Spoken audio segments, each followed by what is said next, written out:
If your mind isn't shaping your reality, someone else's is.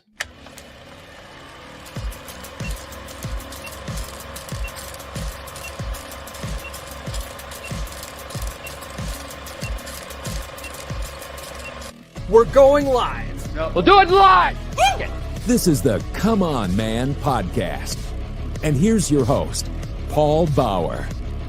What's going on, everybody? We are live.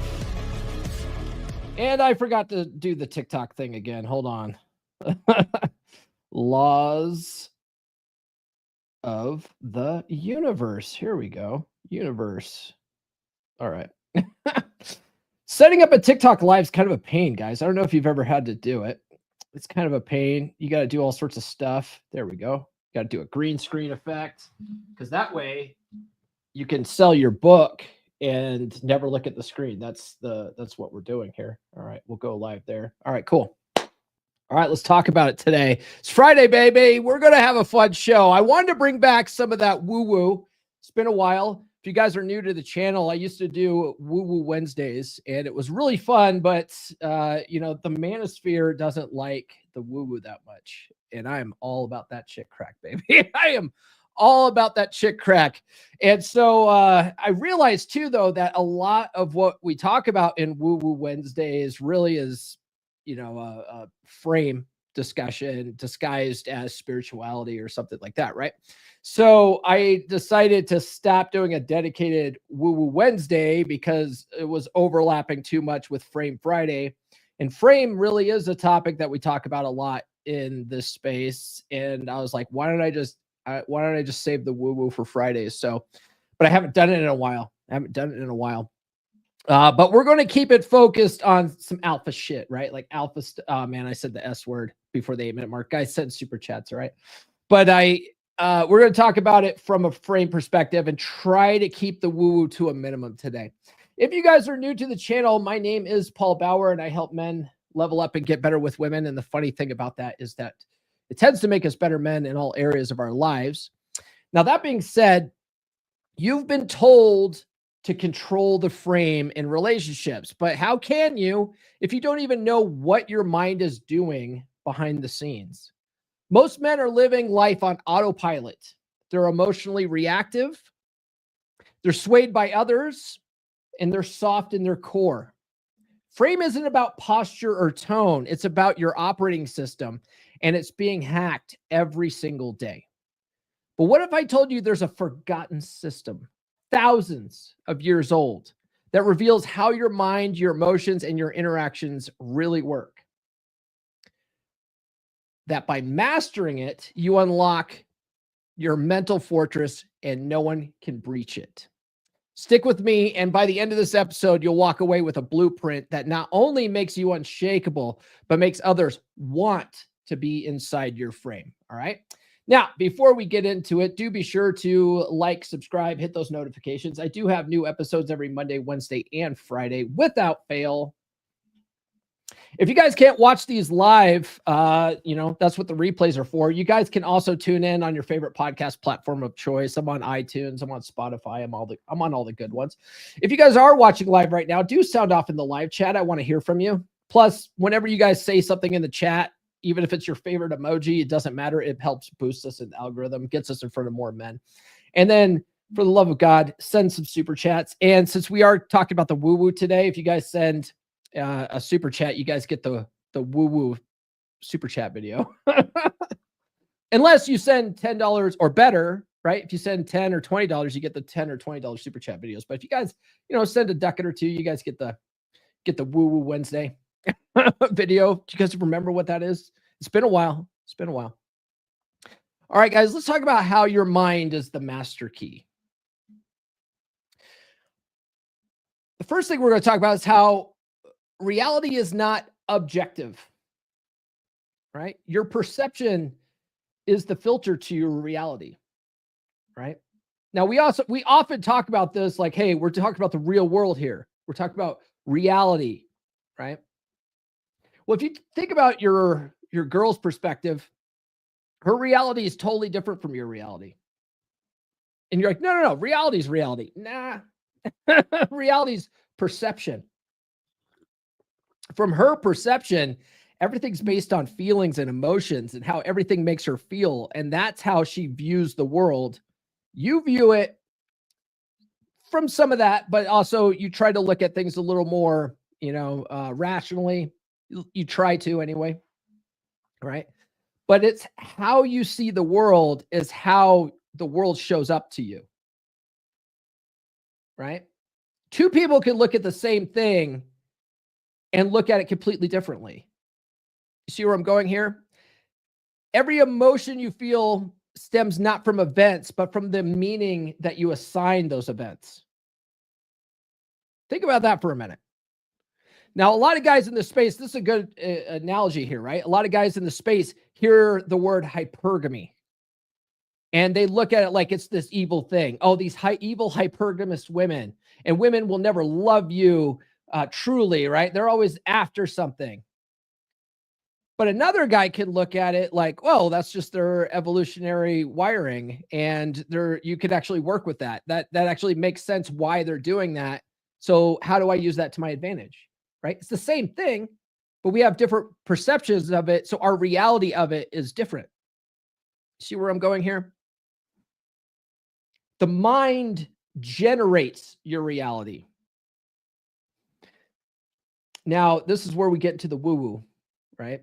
I did several episodes of this last year doing Woo-Woo Wednesdays about the book, The Kybalion, right? The Kybalion is a very condensed sort of outline of what Hermetic philosophy is about, right? And it's very partial too. It's all about the philosophy part, but Hermeticism actually, they have a lot of stuff with alchemy. They have a lot of stuff with, astronomy and solar systems and sciences and stuff like that. So this really distills down the philosophy part of it. And some people are like, well, that was written in the early 1900s? It was written in the early 1900s. It's not real Hermeticism. I did a whole episode breaking that down too, about how, yes, it is. It's just really distilled down, and it makes it very accessible to the average person, and it makes it make more sense. Cause I also read the Corpus Hermeticum, and that goes really deep, goes off on a whole tangent and stuff like that. Whereas the Kybalion keeps it simple, and it's like, oh, that makes more sense, right? So it's good. It's a good book. It's pretty good, but it teaches that everything is basically a mental construct, right? Your personal life is filtered through the frame your mind sets. Essentially, one of the things that the laws of the universe, according to the Kybalion, is that the all is mind, the universe is mental. The entire universe around you is mental. I'm listening to a really interesting book right now, which sort of inspired some of this woo-woo, wanting to do a woo-woo Friday for Frame Friday. But this book is called The Parallel Universes of Self. And one of the things that author sort of suggests is that the universe isn't out here, right? Everything is in here. Everything that you're seeing around you is in here. And if you think about it, your brain has never seen the outside world by itself. It's encapsulated in this skull of yours. And so everything that you see is at least 1 or 2 steps away from the brain, right? When you see me on the screen right now, what your brain is interpreting is light signals that have to go through your eyes. So like photons are going into your eyes. Then your brain has to take those photon signals and interpret it into what it thinks it's seeing. And then it tells you, hey, this is what you're seeing right now, right? So everything out here is really a construct in your mind. Now we're kind of going off into a matrix-like tangent, right? But one of the things that he was saying is that the universe doesn't exist outside yourself. Everything that you're experiencing is inside. It's internal. What do you think about it? Now, this is where it can be useful, right? Because if you shift your perceptions, you shift your world. If you shift your perceptions, you shift your world. Okay. This is why changing your mind can literally change your reality. You don't necessarily need new circumstances. You need a new lens. We call this in NLP, neuro-linguistic programming, reframing, right? You look at a certain situation and it makes you feel a certain way. Maybe it's a bad thing, right? Maybe, let's say you get into a car wreck, right? Most people would experience this car wreck, assuming that they got out relatively unscathed, but that now they have a totaled car, and they would look at that like a terrible situation, right? But what if you looked at it differently? What if you were like, now I have an opportunity to get a new car, and I've been wanting a new car for a while. Now it's a good thing, right? Now it's a positive thing. Same experience, different mindset about it. That's a reframe, right? And that's how if you shift your perception, you shift your world and you shift your experience. Paul, you're blowing our minds. So let's talk about how beliefs shape your daily choices and how most of those beliefs are inherited. They're not chosen, right? Most of the stuff that you believe right now, most of the stuff that you think, most of your values that you have right now, you didn't come up with those. They were programmed into you before you were conscious. What are you talking about, Paul? I've been conscious. I've been conscious my whole life. No, you haven't. No, you haven't. I explain it in my second book, Psychology Paradigm. Ooh, hey, TikTok. Tap that screen, would you? I discuss it in Psychology Paradigm, but when you're first born, right? When you first come out of the womb into the world, you're programmed with your DNA, right? You're programmed with your genetics. Okay. You have this genetic programming that comes from your mom and your dad. That's why you look like them, right? That's why you look like your family members and stuff like that. Some of those programming, comes form in your instincts in life and stuff like that. It's where we get like evolutionary psychology and evolutionary biology, right? We get that from our DNA. Now, once you're born and up until a certain age, you're basically a walking subconscious mind. You're just walking around and everything in your surroundings just goes right into your subconscious and you start forming subconscious paradigms.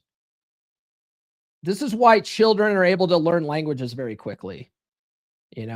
I've mentioned it before, but if you were born to a Roman Catholic family in Michigan and you get adopted out as soon as you're a baby and you get taken to the Middle East, you'll have no knowledge of the English language. You probably won't know anything about the Christian faith. You'll be probably raised a Muslim. You'll learn Arabic. You'll have a completely different viewpoint of the world based on that programming. You're not going to just magically all of a sudden be like, no, Jesus is my savior. That's all your surrounding paradigms, right? So you're programmed with that stuff from your parents, from the media, from the TV that you watch. Hold on a second. I got to sneeze here. Hold on. I can feel it. TikTok heard it, but you guys, I muted it for you guys on YouTube. But you're programmed this way, right? This is what forms your paradigm. This is what forms how you see the world. You see the world through your paradigm, and your paradigm is, it's a series of values and habits and beliefs that you've built up over time.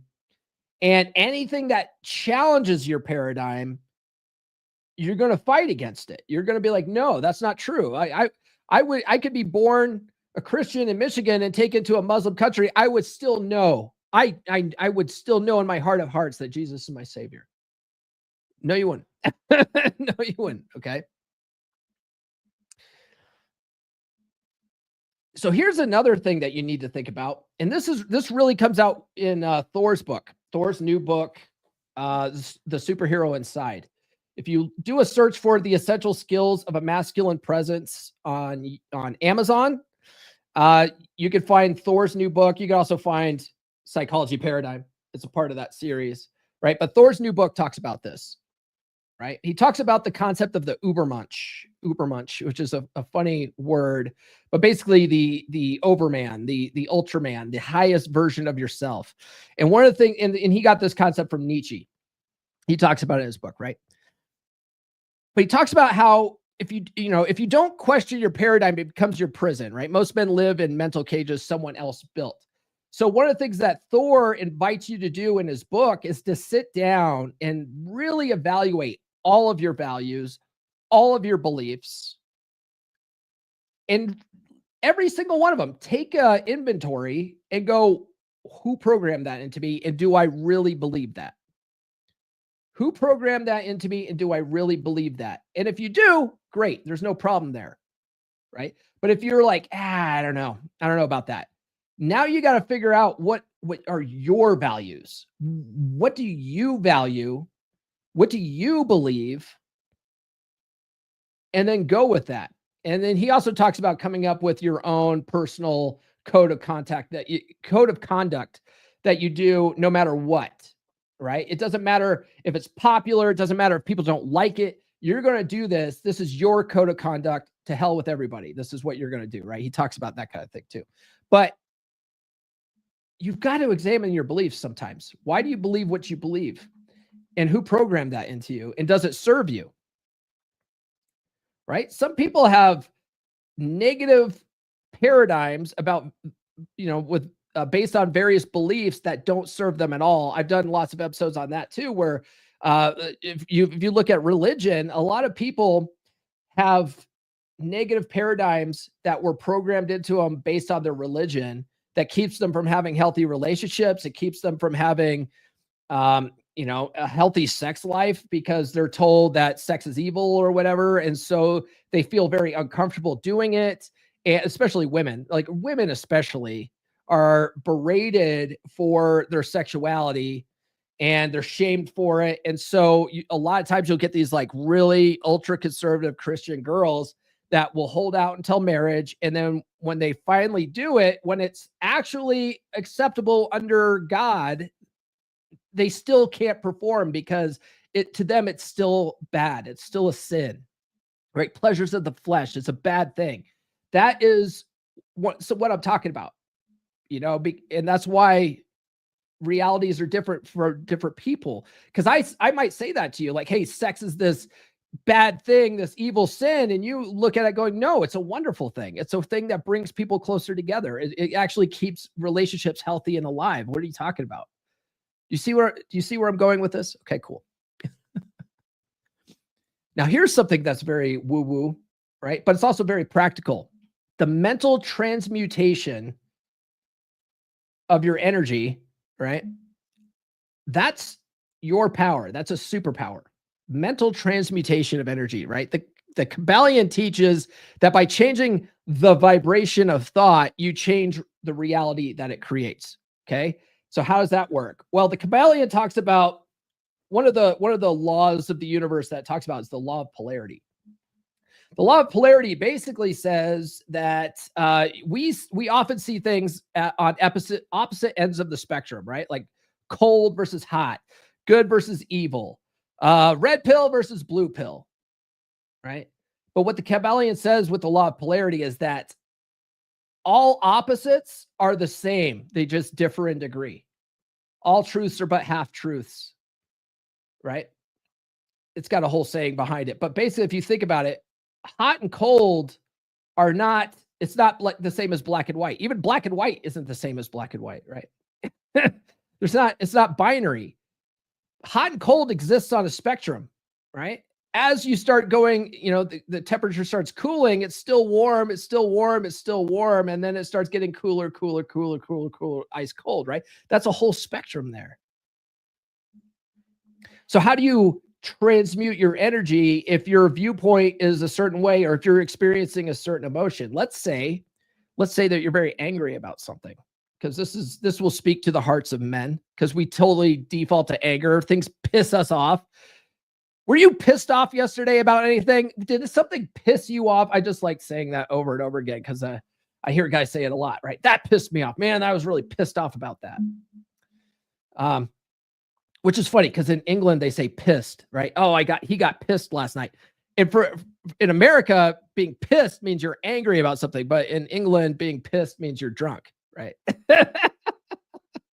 But anyway, let's say, did something make you angry yesterday? Well, if you are experiencing an emotion that's somewhat negative, like anger, right? Anger could be useful sometimes, but it doesn't always serve you, especially if you let it control you and you end up punching walls or breaking shit, right? Or throwing stuff or, whatever. How do you mentally transmute that? Think of the polar opposite. Think of the polar opposite emotion and focus on that, right? Energy goes where attention, or energy flows where attention goes. So if you're angry in the moment and then you start focusing, like you close your eyes, start focusing on something that makes you happy, which would be the polar opposite, right? You can't stay angry. You physically can't. you emotionally can't. You mentally can't. You're focusing on something that makes you happy. You'll start going down that spectrum of anger. It'll slowly start changing, and then you'll eventually transmute it into a different feeling, right? You can control this. You have full control over this right up here, okay? You can think of your mental frame as your operating system, right? A personal operating system, like the internal lens through which everything in your world is filtered, okay? This is why paradigms and frame, they sort of go hand in hand. That's why I often say that my book, Psychology Paradigm, is my book on frame, right? But your inner frame dictates your outer experience. This is literally the law of correspondence. The law of correspondence in the Kybalion says, as above, so below, as below, so above, right? But what's going on inside creates the world you perceive outside. What's going on inside in your heart, in your mind, that's how you're going to start seeing the world, right? If you're in a dark, depressed space right now, you'll notice that the world around you hasn't really changed at all, but all of a sudden you're attracting all this negativity in your life. Everything sucks. You stub your toe on something. Your car breaks down. Like everything, like when it rains, it pours, man. This fucking sucks, right? But that's because that's your inner emotions dictating how you're seeing everything. And now negative experiences start popping up for you more. You start noticing it more, right? It's not that it's magic. It's not necessarily that, you're attracting the vibrations of whatever fucking woo-woo it is. It's just that you start noticing the stuff more. That's your reticular activating system. It's psychology, right? Anyway, I just noticed, so having TikTok up here, I also have Telegram here. So when like AJ and Beer Club is like, hey, what's up, guys? I just did whatever. It's like pops up here and my phone starts vibrating. Anyway, frame is your boundary between stimulus and response, right? So a strong frame means that you interpret stimuli through your values, not necessarily your emotions. It's not always easy. You don't always do it. You're going to fail a lot, but it's going to help you have more emotional control if you can do that. If you can see what's going on around you through the lens of your values as opposed to your emotions, you're going to have better emotional control. You're not going to let things bother you as much. You're not going to fall into depression. You're not going to get anxious about things that you can't control in the future or stuff like that. Right? And you can develop this. You can develop having a strong mental frame. A lot of a good way of doing that is like having daily mental practices of some kind. I love affirmations. I love the idea of journaling, mind movies, like stuff like that. They're very helpful in doing a daily practice to strengthen your mental frame, right? And when you install the right mental operating system, life becomes more predictable. It's fascinating. right? Frame creates order, and without it, you're running chaotic emotional software. You're letting your emotions dictate how you handle everything in life, how you handle your day-to-day business. You're being led by how you feel, and you're acting like a woman when you do that. Okay. No, but being in all seriousness, right? If you can control your thoughts and your emotions, you will have better control over your outcomes in life, right? You'll stop reacting to stuff. You'll respond to things. You'll be able to plan better. You'll be able to be more tactical. You'll be able to strategize a little bit easier if you don't allow your emotions to run the show, right? So let's talk about how this applies to your relationships, right? If you don't hold your frame in a relationship, your girl's going to set the frame, right? Relationships operate on energetic polarity, right? If you surrender leadership, well, nature abhors a vacuum. Someone has to drive the car, right? There's only one steering wheel. There's only one television remote, right? Someone has to be in the driver's seat. There's no such thing as an equal partnership in a romantic relationship. There's not. There's got to be a leader, and you've got to have a second in command. And if that's not you, she's going to step into that role, and then she's going to resent you for it because she doesn't want that role. Her natural feminine energy doesn't want to be there. It wants to relax and follow your masculine leadership. Okay. So if you surrender that leadership, which a lot of guys do because we're all taught to be nice guys now and happy wife, happy life, and she's the boss and whatever, you let her get in that driver's seat. Now she's going to resent you and that attraction is going to erode. We talk about that all the time. We won't get too far into it, but that's the polarity, right? And in the Kabbalion, it talks about that's a law of the universe, the law of polarity. It also talks about the law of gender, right? The law of gender basically says that masculine and feminine energy exists on all planes of existence, right? It exists in the physical plane. It manifests itself as sex, right? Like men and women. That's how it manifests itself. It manifests itself physically. But in the spiritual plane, that's where your masculine leadership and those types of masculine qualities come from. And then feminine qualities come in. That's more of like the spiritual or mental plane, right? The rhythm of the relationship swings based on your stability. So there's a law of rhythm too in the Kabbalion. Essentially, it says the pendulum swing to the right equals the pendulum swing to the left, and everything, it reconciles everything, you know? So it's funny because a lot of times you hear in the red pill space, especially if you listen to Rollo, Rollo talks about how there is no pendulum swing to the left, right? Like once you let the cat out of the bag of open hypergamy, you can't put the toothpaste back in the tube. We're never coming back this way again. And the law of the universe says differently. The law of the universe says, no, it'll eventually come back, on a long enough timeline, it'll eventually come back, so don't worry about that so much, right? But if you lose your emotional center in the relationship, the whole dynamic spirals. Okay. Because when we talk about being centered, that's what when having good frame will keep you centered in the relationship. It'll keep your emotional pendulum swing from swinging, right? It keeps things steady. Your girl's pendulum swinging all the fucking time because she's an emotional creature. That's part of her feminine nature. That's where the law of gender comes in, right? Her pendulum swinging all the time, but your masculine frame is going to keep you in that center. It's going to keep things from being, getting out of control. You are the control in the chaos. And that's why that's a part of the law of polarity, right? That's what keeps everything sort of together. Masculine frame creates structure, safety, and attraction, right? When you lead with calm certainty, she relaxes into her feminine nature. She will follow your lead better. Okay. So understanding all this makes you less reactive and more internally dominant, right? Reactive men are slaves to cause.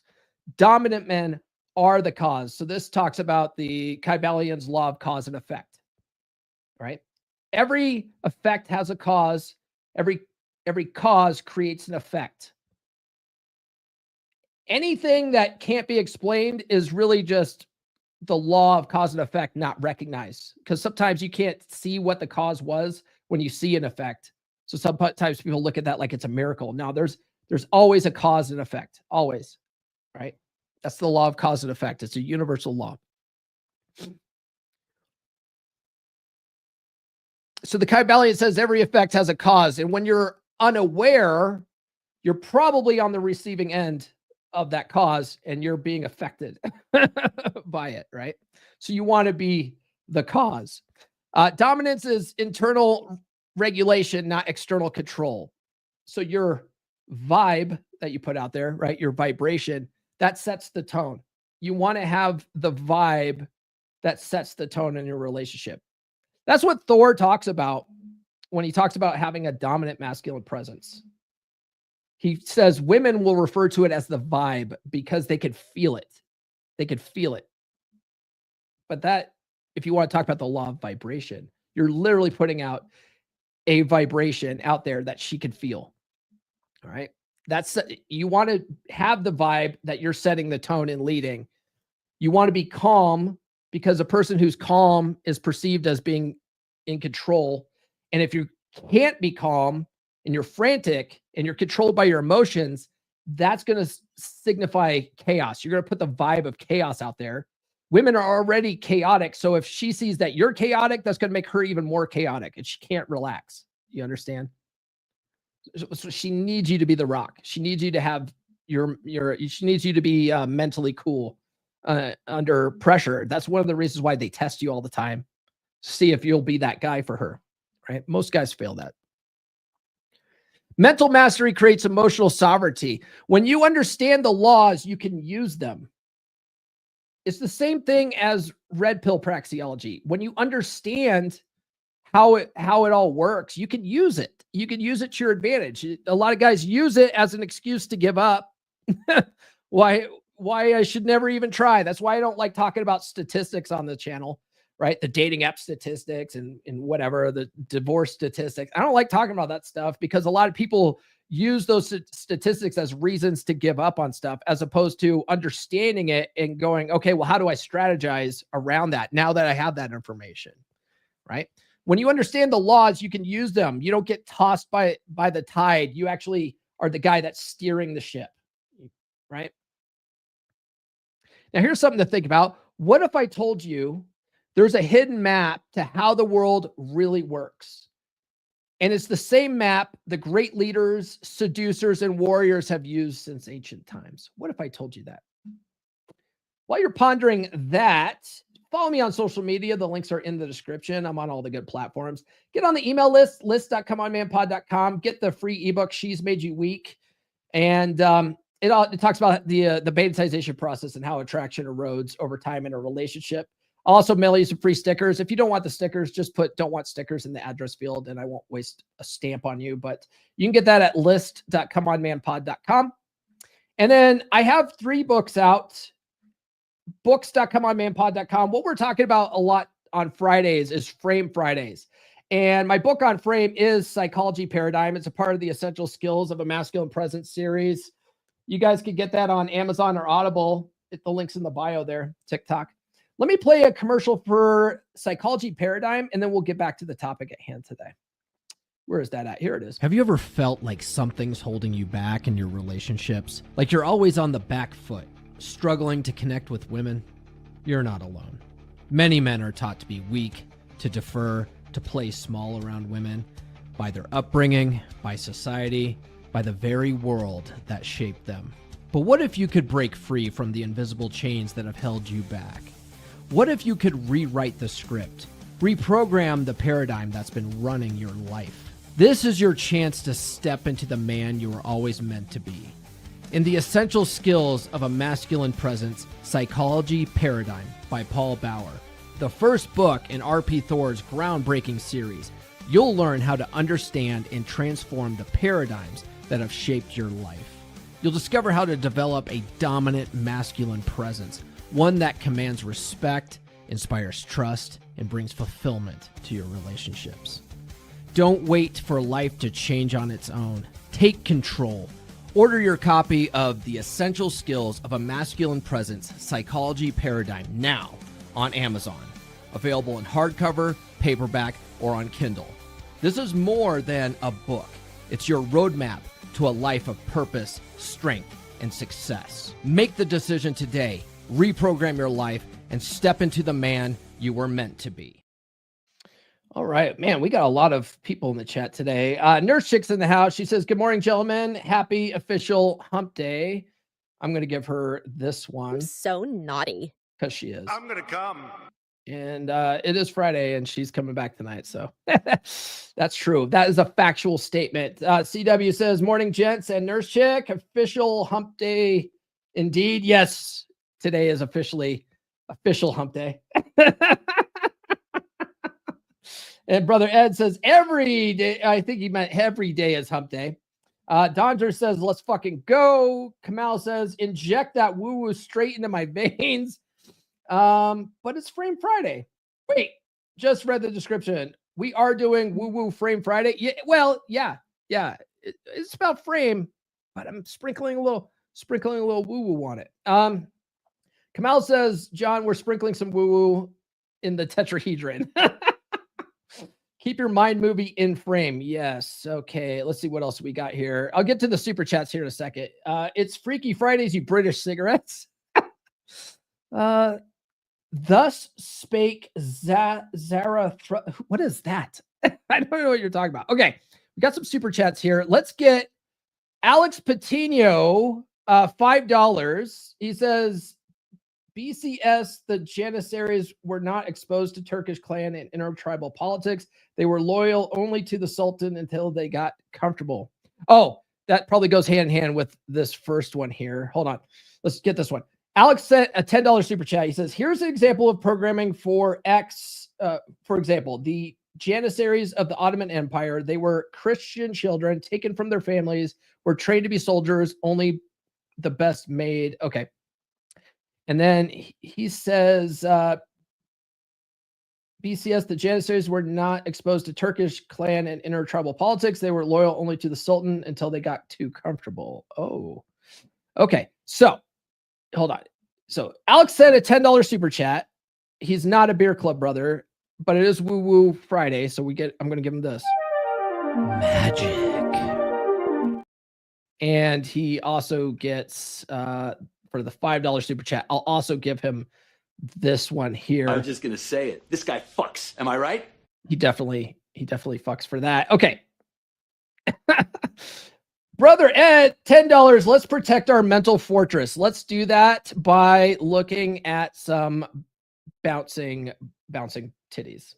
Thank you for the super chats. Movies bouncing, can't stop that. From the east to the west, viewers, you are the best. Keep those chats coming in, let's do it all again. All right. And then John Egan sent a $2 super chat. I need that sound, that woo-woo sound drop. So here you go. Magic. Yes. And then Glenn sent $5. Paul practices his daily affirmations. Even though Glenn Lawrence is better looking and has a nice head of hair, I'm still a man. Okay. You'll get this one. Magic. Okay, there we go. All right. Let's talk about polarity, power, and the game of opposites. Duality is everywhere. Love, hate, attraction, repulsion, chase, retreat, right? That's all a part of the law of polarity, right? Every emotion has its flip side. It's not two things, it's one whole spectrum, right? Love and hate aren't enemies, they're just emotional neighbors. Think about it like this. Women, because they're such emotionally driven creatures, you can actually, negative emotions actually play well in a relationship. Why do you think women stick around with narcissists for so long? Why do you think women stick around in like emotionally abusive relationships? Right? it creates an emotional spike in them that they can't just let go, whether it's healthy or not. I'm not saying you should do that. I'm just saying it's a fact. Okay. So it's not, that kind of ends up being a toxic situation, but you could use that in a positive situation, right? If you're in a relationship right now where your wife or girlfriend is just mentally checked out, she's got apathy for you, she feels nothing, she's not feeling one end of the spectrum or the other, that's a terrible place to be, right? Your relationship's about to die if you've let it get to that point, right? And so in order to kickstart her, you've got to create some kind of emotional spike, whether it's positive or negative. You can actually snap her out of that complacency by drawing out some kind of emotion from her. Okay. So it doesn't necessarily have to be a bad thing, right? It exists on a spectrum. You don't have to go full abusive mode, but you can go down to the negative spectrum, and spark an argument, right? Get her in her feels a little bit. Masculine power comes from seeing opposites as tools, not threats, right? Instead of avoiding tension, you can lean into it and use it. This is really hard for nice guys to do, because nice guys are spending all their time looking for their peace, and they're trying to squash any form of tension in a relationship. And that tension is required for there to be sexual attraction. It has to be there. You have to have tension. So if she's pulling away, one of the most counterintuitive things to do is pull away too. Right? If she's pulling away, you pull away too. That actually creates tension in the relationship, which you need that tension for that attraction to be there. Right? But if you go around chasing her all the time, trying to make her happy all the time, you end up coming across, one, as weak and needy, but two, you never allow that tension to build back up, and attraction dies in proximity. Right? So if you're always chasing her, you never have that tension in the relationship. That's where attraction tends to die. Okay. So you got to stop chasing her around. Lean into that tension. When she pulls away, you pull back too. Okay. Frame is often lost when men can't hold tension between opposites, right? So you have a neediness versus indifference, right? That's where when you're pulling back, you're sort of acting with indifference, and indifference makes a difference in relationships, right? When men apply it. When men apply it. And then that neediness kills attraction. She hates that. She gets disgusted by it. She feels suffocated by it, right? So your power is found in a balance, not extremes, right? Swinging from neediness to detachment means you've lost your emotional center, right? Think of attachment styles, right? A lot of people are overly focused on attachment styles, right? They're basically avoidant and anxious, right? Are different swings of the pendulum. The idea is to be more, healthy attached, or what's it called?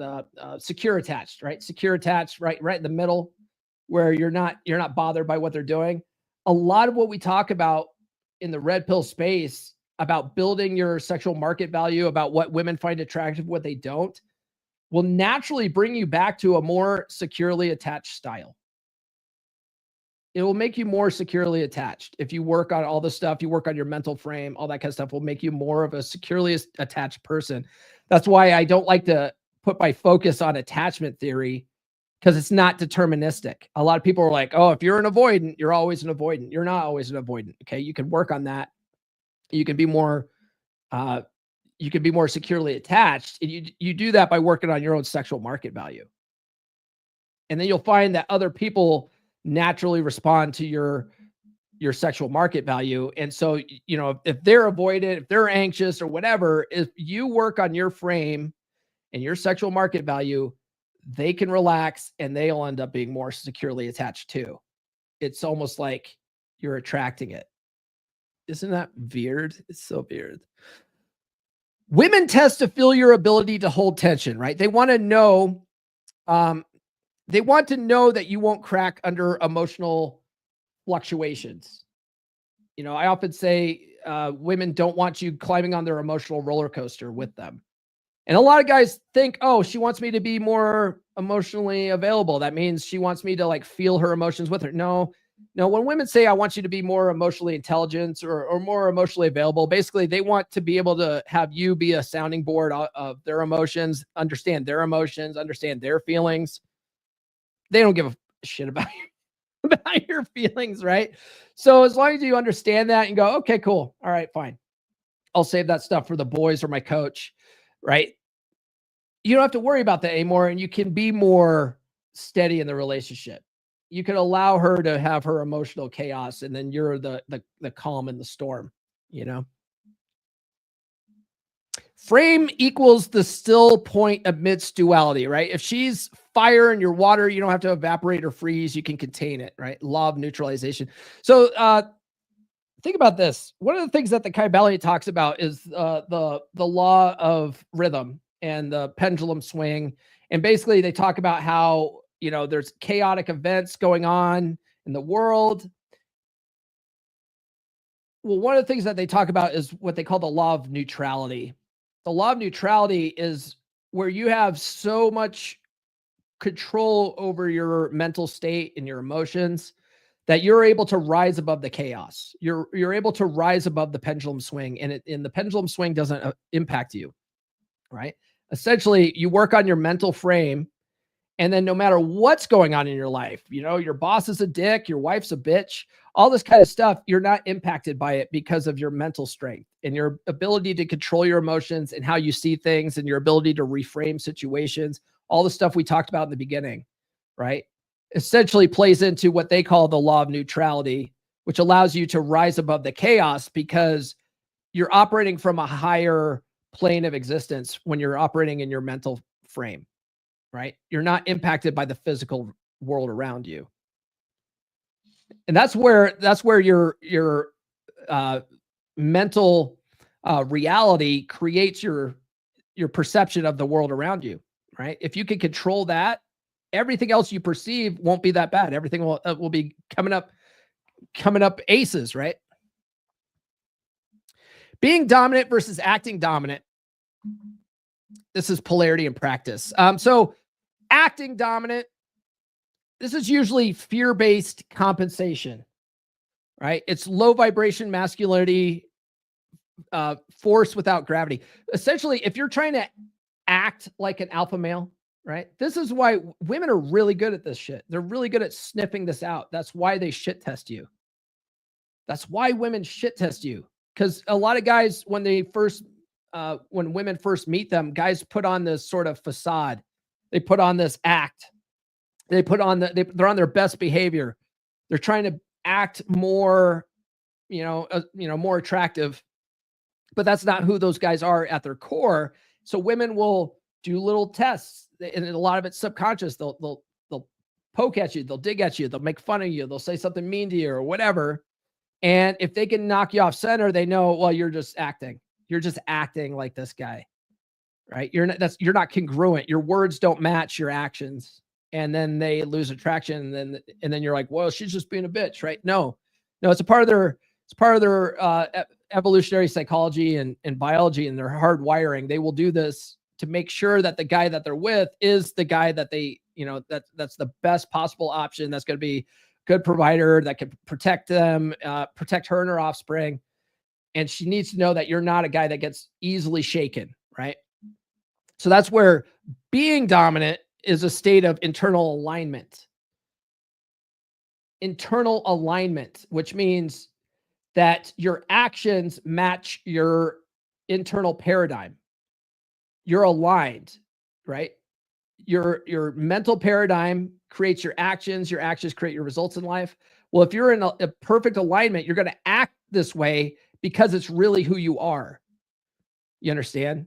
If that's not you, you can program that. You can reprogram your paradigm to actually believe and act a certain way to where it is you. Okay.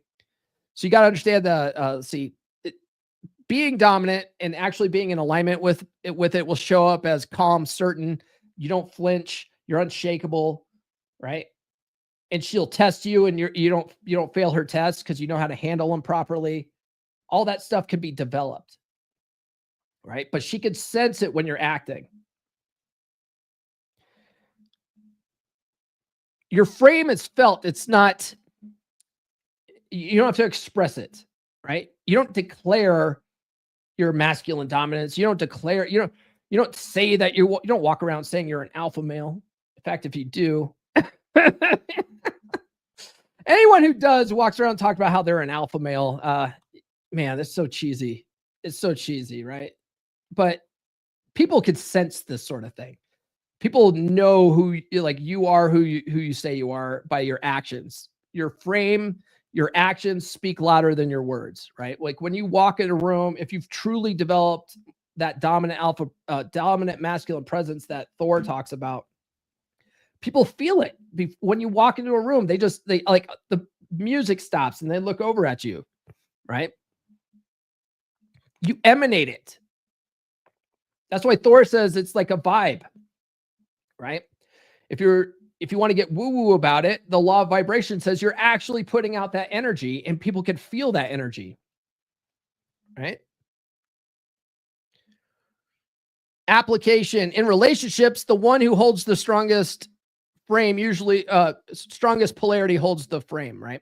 Whoever's inner world is more ordered will dominate the dynamic.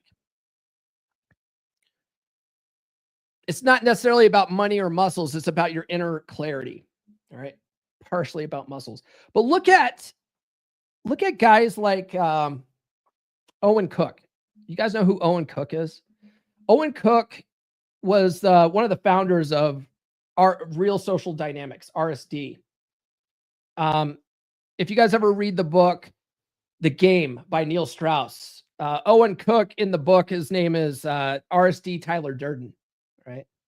Well, if you look at Owen Cook now, he's a short, fat guy with like a really weird looking sort of like long goatee. He wears glasses.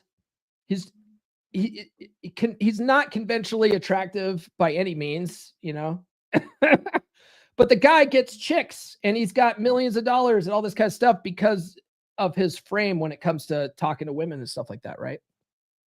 Your frame, if you look at money, muscles, game, and frame, the core four that MLD talks about, right? Out of those, your frame and your game, when it comes to relationships, are probably the most important things. Your frame and your game are the most important things. Those will get you more women. They will keep the women around longer. Your game and your frame and your game. I would say frame is paramount. Game is secondary. Money's for you. It's not for her. It's not for you to show off with.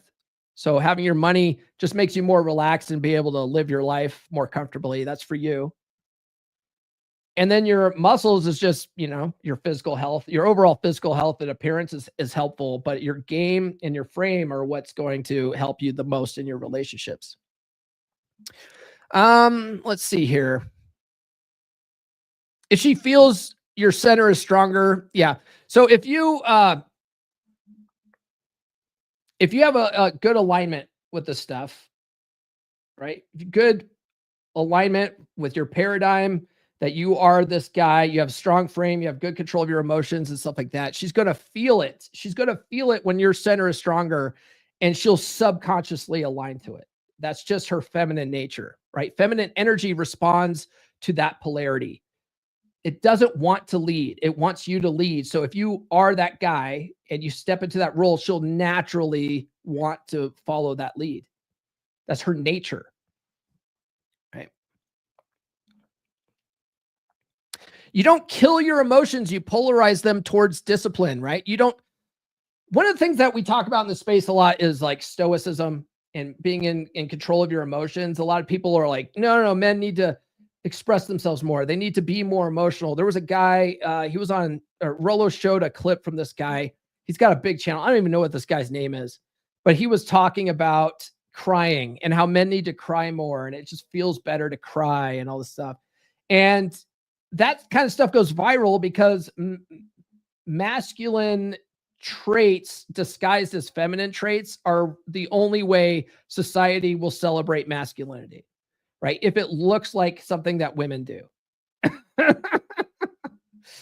And we're over here saying, there's a time and a place for it. You know what I mean? Like, we're not saying suppress all your emotions. We're saying have some kind of a control over it, right? So you don't want to suppress those emotions.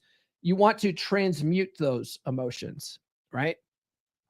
You want to use them to your advantage. If you're feeling really angry about something, use that as drive and motivation, right? You can use it for something productive. Go to the gym, right? Take it out on a heavy bag, right? Throw up, an extra plate or two on the bench press. Use it, right? Transmute it into something productive. Sadness, if you're sad about something, right? That can become focus. It can be something, a learning experience. What can I learn from this? What did I not know? Right? What could keep this from happening going forward? What do I need to study? Right? That's how a lot of us ended up in this space, right? We went through something painful and hurt, and we hurt, and we're like, how do we prevent this? Right? What didn't I know? How do I understand women better? How do I understand relationships better? Right? So you start studying this stuff. You start tuning into podcasts like this. Every emotional state is raw energy. Discipline is about denying that energy. It's about channeling it with intention. It's funny. Rollo often talks when anyone starts getting into the woo and they start talking about energy. He's like, what do you mean by energy? What do you mean by energy? Think of it though. Like if someone's really pissed off in the room, you can almost feel it. That sensation that you're feeling, that's their fucking energy. Energy can be felt. It's not mystical bullshit. Like, you can feel that, right? They can take instruments like an EEG and an EKG, and they can actually measure the amount of energy that's projecting off of your body. It's a scientifically measurable thing. Energy's real, okay? This is the alchemy of masculinity, right? You take volatile inner material and you forge it into purpose. One of the things they talk about in the Kybalion is alchemy, but it's more of, instead of transmuting lead into gold or something like that, they're talking about mental transmutation, of changing a certain feeling or a certain emotion into something else that's more productive.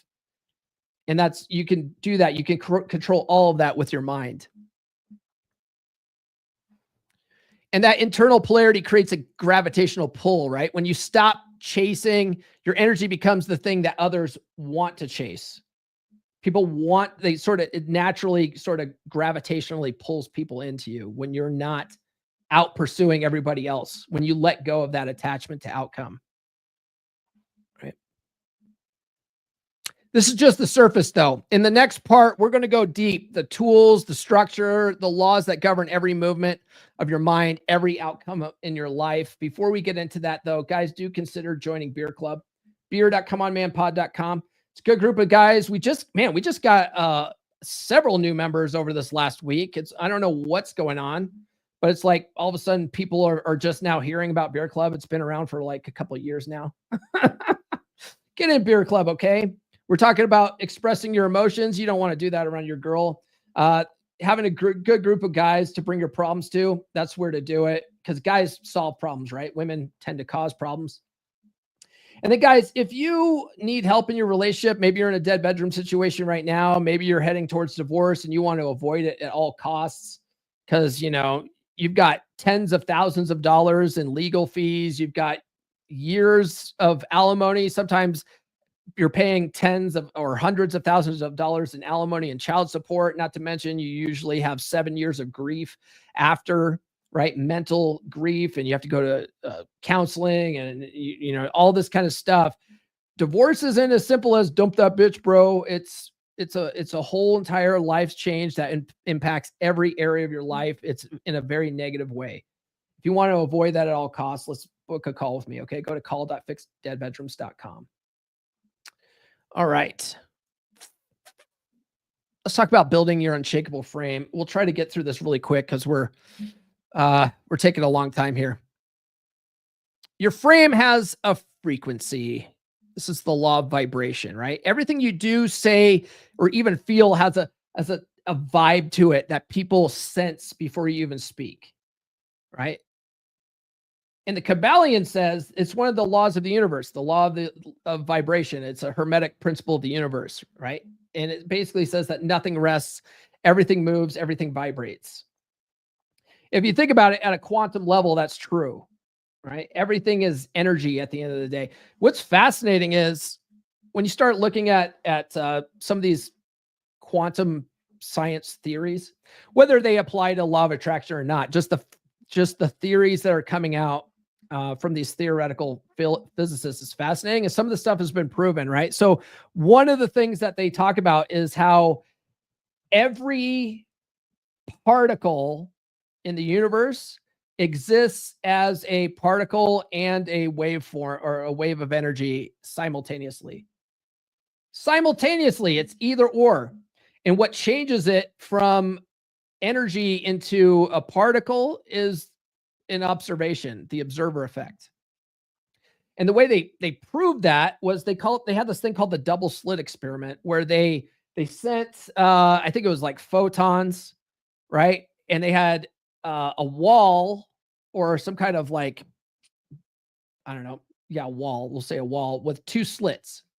And what they were expecting was that when you shine the protons or whatever through the slits, that they would land on the back side. They had like a board on the back side, and they should line up just like the slits, right? Like if you shine a light through those two slits, you'll see, on the wall behind it, you'll see two lines, or you should, right? And what they found was if they did it without looking at it, right, without having some kind of camera there monitoring it or whatever, that's not what happened at all. The particles turned into wave forms, and then the waves sort of bounced off each other and then went through the slits and then hit the wall in different wave patterns. And they're like, what? That's not supposed to do that. These are like particles that should go through and make straight lines. Why didn't that happen? So they're like, well, let's figure this out. They put a camera there to watch what was happening through the slits. And when it was being observed, they found that it acted the way that they thought it should, right? Everything collapsed into a particle and landed the way it's supposed to. And the reason why it changed was because it was observed. Isn't that fascinating? And it blows your mind. You're like, how can that be, right? If you want to get into the woo-woo, one of the things that they talk about is, well, if there's an observer effect, the reason why you're able to manifest shit in your life, right, is because you're actually putting an observation focus on that waveform, and it's able to collapse into your new reality. If that's true, I don't know. That's still being debated. But I just went off on a tangent there, right? So, everything you do say has a vibe, right? So controlling your emotional frequency sets the tone of the room and of the relationship. That's why it's so important to have good mental frame, is because you can actually control that vibration, that frequency that other people feel in the relationship. Right? So how do you do that? Well, there's different practices you can do to elevate your internal vibration. I'd like to do affirmations. I like to do journaling. I like to do mind movies. If you guys don't know what a mind movie is, these are pretty fascinating. But you just stare at a movie, like a video, and you can put it together yourself. And it usually starts off with some kind of kaleidoscope, video, like a kaleidoscope image. And the thing is about the kaleidoscope, which is kind of cool, is that if you stare at it and just focus on that, it puts you in a mental trance, right? Basically self-hypnosis. And then at the bottom of the video, or it could flash up everywhere, it doesn't matter how you do it, but you have affirmations that you read, right? In the present tense. It could be stuff like how you're feeling, how you have control of your emotions, goals you want, like anything you want like that, right? And those flash there while the kaleidoscope's going. And then you also incorporate images that you want to experience in your life.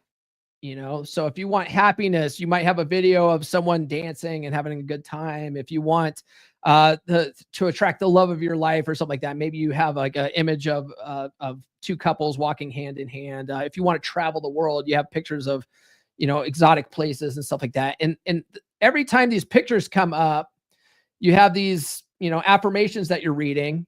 All that goes into your subconscious, right? And that subconscious controls your experience, you know, because it controls your actions in life, your habits, and those actions create reactions. Those reactions create your results. And you'll find that a lot of the stuff that happens in your mind movie tends to show up for you. It's fascinating.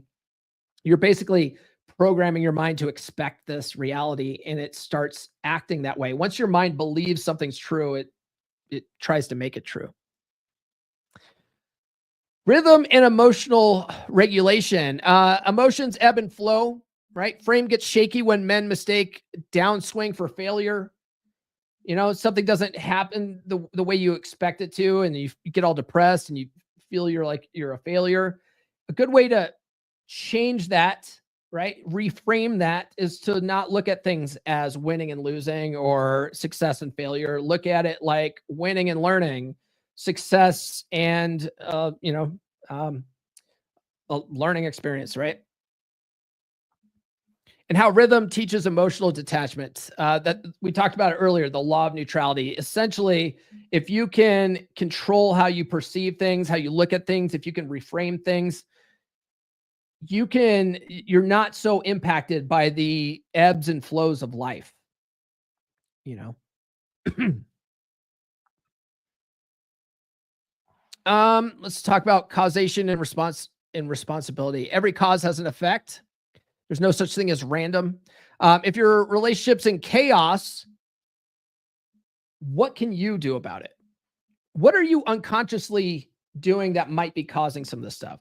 A lot of guys on the internet, man, anytime I put out a video, it's the standard MGTOW talking point is, oh, there we go again. Always blaming the guys. Always the guy's fault. There you go again. It's never the women. Women never have to experience accountability. And what I say to that is, it's not about it being the guy's fault or the girl's fault. It's that you can't control other people. You can only control yourself. So what are you doing about it? Right? It's sort of the idea of extreme ownership. You know, you allowed this person in your life. So if they're creating chaos, what are you doing about it? Right? What are you doing about it? You're keeping her around. This woman that's causing all sorts of chaos in your life. What are you doing about it? Right? You can't control what she's doing. You can only control yourself, right? And you have to take some responsibility for the stuff that you allowed to happen in your own life. Okay? Every cause has an effect. There's no such thing as random, right? So frame is owning your own reality creation. Recognizing that what's going on up here, how you're thinking about things, how you're reacting to things, it all comes from you up here, and you have full control over that. You have full control over it, right? That's frame. Reprogramming your identity, right? Masculine frame, not necessarily about domination. It's about generative leadership. Masculine frame, it's about, there's lots of things that go into masculine frame, right? There's dominance, there's assertiveness, there's confidence, there's decisiveness, there's directness. If you find yourself leaving your girl hints and not being direct with her, you don't have good frame. And you don't have good masculine leadership. You're actually acting like a woman. That's how women tend to act, right? They talk in subtext. They leave hints. They hope she figures things out. Like a masculine trait is being more direct. You know, you tell her how it is. Let's see here. One of the things I talk about in psychology paradigm is replacing self-limiting narratives. right? A lot of us have negative self-talk. A lot of us talk about how we're not good enough. We can never do this. Oh, I could never do that. I can never attract the kind of woman I want in my life. My wife will never follow my lead, right? All these kinds of things are self-limiting beliefs that hold you back. They keep you from having that success in life, right? So you need to replace some of those. How do you do that? By using some of the techniques we talked about, right? Like the affirmations, the journaling, the mind movies, all that kind of stuff can reprogram those thoughts. But what's more important than that is awareness, right? Being aware of that negative, those negative the negative self-talk that you have. And when you catch yourself doing it, shake it off and find the polar opposite, right? Use the law of polarity, find the polar opposite, start focusing on the opposite of that negativity, make it more positive, right? You'll eventually stop doing that as much. Let's wrap this up real quick. My housekeeper's going to be here in like 10 minutes. Let's see here. Frame's not a performance. It's the state of being, right? Eventually you want to make this stuff a part of who you are. One of the things that Rollo talks about, I think in the Rational Male, he definitely talks about it in the Player's Handbook, is you eventually want to become the game, right? And what he means by that is you have to make you really want to internalize all this type of stuff that we talk about on the podcast, all the stuff I talk about in my books, internalize it. So this is how you naturally show up without even thinking about it. It becomes a habit. A lot of guys in the MGTOW space talk about how the juice isn't worth the squeeze. Women aren't worth all the effort. And man, it's a lot of work doing all this kind of stuff. They only feel that way because they're not doing what comes naturally to them, because that's not who they are. But if you make this a part of who you are, this is just what you do naturally. It's effortless. You see, it's not work. The juice is totally worth the squeeze because you don't even really have to squeeze that hard. You understand? Detachment is the final level of frame. Detachment. One of the things I teach guys is try to develop a level of what I call loving detachment in your relationship. Being lovingly detached from any kind of outcome in your relationship. If you can get to a place where you're so lovingly detached that if your girl comes, if she goes, you don't care, right? It's not that you don't care. It's just that you won't let it impact you, right? You would love for her to stay, but you can't control her, right? The thing is, when you do that, you're also able to objectively see what's happening in the relationship so you can sort of navigate things more strategically. You're not reacting to things emotionally. And the thing is that when you do that, you let go of all that attachment, you naturally become more of an attractive person. They want to be around you more because you're not shaken by things. You're not showing neediness. You're not chasing her down and showing desperation, all these unattractive qualities. You're more confident and secure in yourself when you can just let go of any kind of that attachment to outcome. You know, Buddha said that all human suffering, the root of it is attachment. That comes to everything in your life, including your relationships. And so when you finally realize that and you can let go of these attachments to outcome, you'll find that you attract it naturally. You don't even have to do much. And then finally, you have mastery is no longer needing to prove anything to anyone, right? You are just who you are. And a lot of that is what Thor talks about in his new book, The Superhero Inside, right? Do a search for that on Amazon. The Essential Skills of a Masculine Presence, The Superhero Inside. He basically talks about creating your own set of values. We talked about that at the beginning, creating your own code of conduct, and you don't have to prove anything to anyone. You are who you are without apology. And you'll find that people naturally respect that and gravitate towards that, right? All right. We'll end that here. Just remember this. Your frame, your mental frame is your universe, right? There's nothing out here. Everything's up here. Everything you're experiencing right now, it's all in your head right now. And you have full control over all of that. one of the things that they start the Kybalion out with is the lips of wisdom are closed except to the ears of understanding, right? So a lot of the stuff, if it doesn't make sense to you now, or you're like, oh, Paul's full of shit, or this is whatever, well, you don't understand it yet, right? The lips of wisdom are closed except to the ears of understanding. And I want to challenge you guys with something, right? Start observing the frame dynamics in every area of your life. Start observing the frame dynamics in every area of your life, your home, your work, your romance. Start observing it. And then also observe how you respond and react to those things. Be more aware of it. If you're more aware of it, you'll have better control over it. You can respond instead of react. Cool. All right, guys. Thank you for tuning in. It's been a long episode. Tune into Rule Zero and Dragon Ship tomorrow. Not sure who's hosting either. Actually, I think Nuke says he's going to host Rule Zero. Maybe Tarl is hosting Dragon Ship. I don't know. My son has a track meet tomorrow. I'm not going to be able to make those. Tune into the podcast on Monday. We're going to be talking about the unseen power dynamics going on in your relationship, right? If you aren't aware of these, you're going to have a big problem, all right?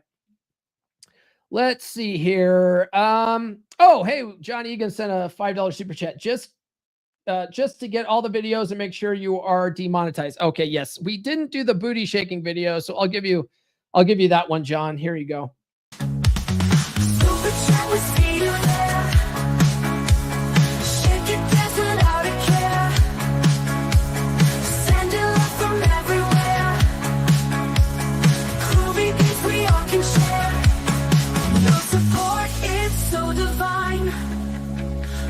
Closer to the line. Thank you, you're the best. Party on, we never rest.